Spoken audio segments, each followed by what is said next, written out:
E aí, gente, tudo bem? Aqui é a Dione Freitas, do canal Sexualidade e Intersecções. Hoje o assunto é mais sério, é mais difícil.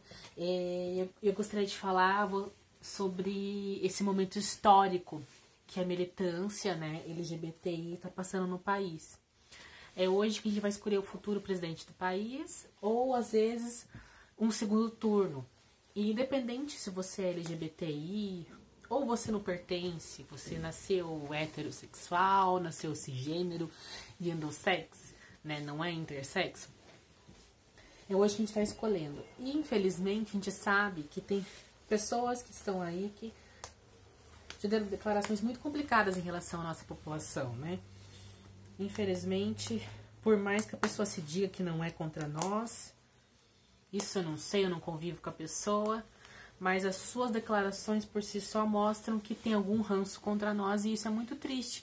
Em pleno século XXI, ter esses posicionamentos que afetam a nossa população. Não porque a pessoa vai fazer alguma coisa contra nós ou não. Porque a gente tem uma Constituição brasileira que deixa bem clara que nós todos somos iguais perante a lei. Apesar que na vicissitude, no dia a dia, a gente sabe que isso não é real, né? Mas o problema é que nós, que somos ativistas, sendo liberais ou não liberais, né, sendo comunistas, socialistas, social-democratas, libertários, né, conservadores, ou alguns moralistas, não importa o viés político que seja ou que não seja, né, se você nasceu com uma condição intersexo, nasceu transgênero ou homossexual, né, você não importa a ideologia que você tenha política, né? Você, por ter essa condição diferenciada, você acaba sendo tecida não, né, gente? Tecida por tipos de julgamento, infelizmente. E às vezes os posicionamentos de certa pessoa aí, infelizmente, fortalece alguns grupos, né, de ódio contra a gente. A gente não pode falar que isso não existe, gente, porque existe. Infelizmente, a gente que é youtuber ou que faz pesquisa, igual no meu caso, que pesquisa essa parte dentro do mestrado, dentro das nossas pós que a gente faz, nessa parte de sexualidade, de gênero e de sexo biológico também, a gente recebe muita mensagem. E infelizmente, vocês querendo acreditar ou não querendo acreditar, as mensagens vêm desse tipo de pessoa que apoia essa pessoa, né? O ser, né, que tem bastante intenção de voto, que eu acho, sinceramente, que um dia que vai ganhar a eleição, eu não tenho dúvidas disso, sabe, gente? Sinceramente. E pra mim, eu já me conformei com isso, eu não tenho problema com isso, porque a gente tá numa democracia, e se ele respeitar a democracia, ele vai ter que administrar dentro dos moldes da democracia. Eu tô lidando muito bem com isso, né? O meu medo é em relação à reação das pessoas que ele fortalece. Eu não estou falando no cenário político do Congresso ou do cenário político em si, né? Porque o Brasil é um país soberano, que também tem acordos internacionais e sabe que se não dentro de uma democracia não seguir certos procedimentos, pode sofrer sanções internacionais. Então, se começar a perseguir pessoas, sabe disso, que não vai ser bem assim. Então, eu não acredito. Até mesmo porque a pauta dele, apesar dele ser conservador, né, e quem conhece o conservadorismo como eu conheço, porque eu venho de uma família conservadora, mas conservadora, não moralista, que é diferente, né? O moralista é aquele que quer colocar os seus valores em cima do outro, né? Você tem que fazer aquilo que eu quero, aquilo que eu almejo, aquilo que eu desejo. Não, o conservador não é assim. O conservador é assim. A minha família eu quero regir desse jeito, a minha propriedade privada eu quero que seja desse jeito, e eu quero poder proteger minha família. Mas o que a sua família faz, o que a família do outro faz, é propriedade dele. Porque o meu direito individual eu cuido aqui, do outro é do outro. Esse é o conservador. Não é isso, esses moralistas que esses moralistas fazem, né? Então tem uma ideia muito errada que eu vejo acerca dessas coisas. Então, eu fico vendo muito, sabe? E esse momento eu considero um momento histórico pra gente que é da militância LGBT, independente do viés político que tenha, até que todo mundo que me acompanha aqui no canal, que me acompanha nas redes sociais, sabe que eu participo do Movimento Livres, né, que é um movimento que defende a liberdade como um todo, né? Não uma liberdade apenas social ou apenas econômica, uma liberdade diversa, né? Que tem uma ética libertária, mas óbvio que reconhece a importância do Estado, óbvio que reconhece que tem alguns momentos que o Estado precisa estar presente, óbvio que também reconhece que tem momentos que o Estado tem que estar ausente, então, que reconhece isso, né? E o Livres deixa a gente ter as nossas opiniões pessoais. Eu, enquanto liderança do Livres, tenho opiniões que não coincidem com opiniões de outras lideranças do Livres, porque a gente é livre, a gente é individual, a gente tem pensamentos individuais, então não vai bater com o outro. Mas enfim, eu acho que esse momento a gente tem que pensar, né, e torcer que vários ativistas, várias pessoas LGBTs ou não LGBTs tenham pensado num congresso, eleger deputados estaduais, federais e senadores que tenham um pensamento bem democrático, que tentem dialogar sempre para a gente ter um país que seja mais humano, que priorize os seres humanos em primeiro lugar, né? E que, independente da sua orientação sexual, da sua identidade de gênero e do seu sexo biológico, pensem na saúde, na educação, na segurança, né? Para que isso, a partir disso, todos nós tenhamos um bom desenvolvimento humano e que a partir daí, todos nós, tendo um bom desenvolvimento humano, a gente possa pensar nas particularidades e nas individualidades.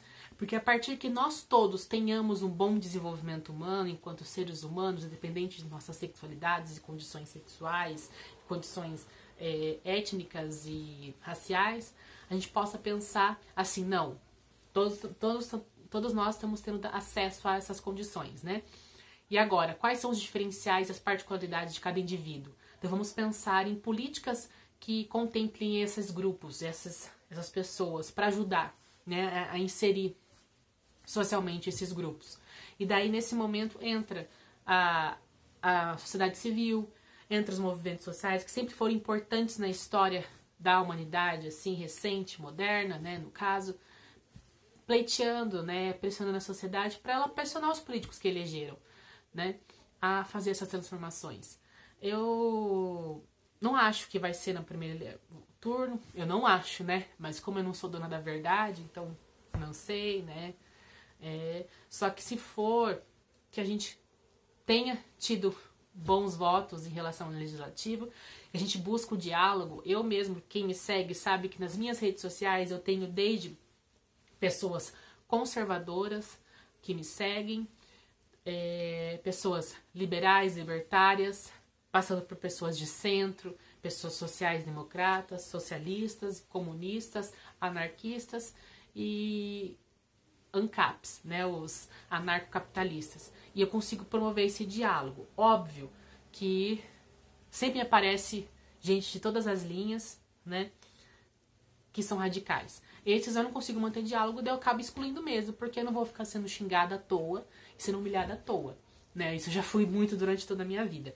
Mas as pessoas que tentam manter o diálogo, eu sempre priorizo o diálogo, eu tento entender. E tentando entender esses diálogos, essas conversas, eu reparo que toda vez que a gente tenta implementar algo à força, brigando e sem dialogar, sem mostrar as evidências científicas que eu tento trazer aqui no canal em relação à intersexualidade, à transexualidade, à homossexualidade, e conscientizar a sociedade civil e agir pelo movimento social e mobilizar as pessoas a entenderem, olha, não tem porquê, em pleno século XXI, as pessoas terem tanto preconceito e tentarem excluir a gente, não tem um porquê, isso com tanto conhecimento, tanta evolução técnico-científica, que elas mesmas começam a pensar, sem vivenciar o que a gente vivencia, a ver que isso é inútil, que isso é desumano, né?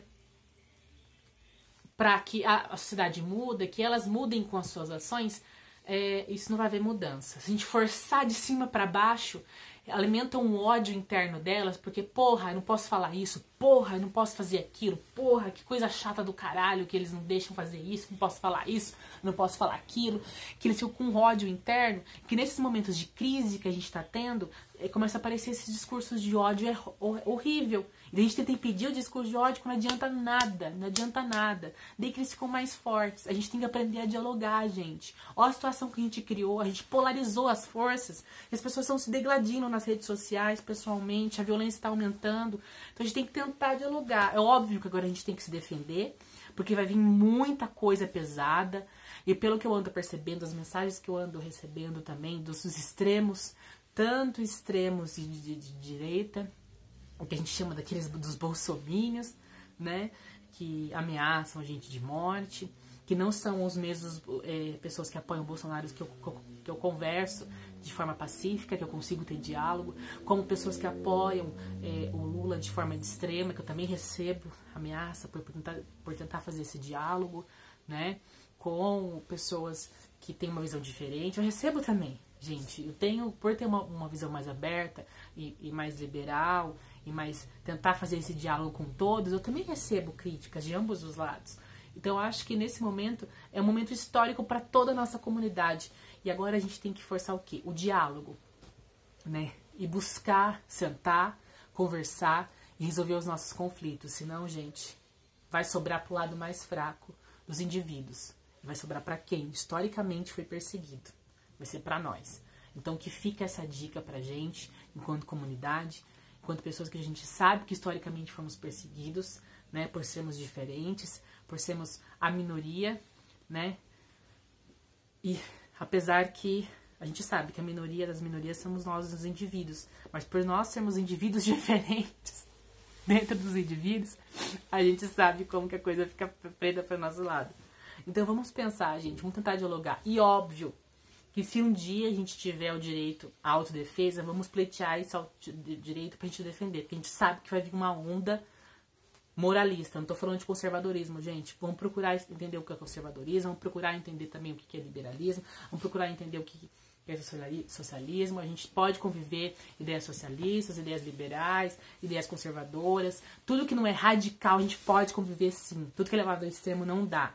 A gente tem que entender que é diferente uma ideia moralista que quer colocar de cima para baixo, de ideias conservadoras que é só se proteger ali. A gente tem que entender isso, mas enfim.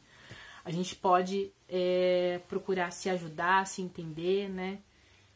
E também se proteger enquanto indivíduo, né? A gente sabe que vai vir muita gente extremista nessas ondas loucas e todas.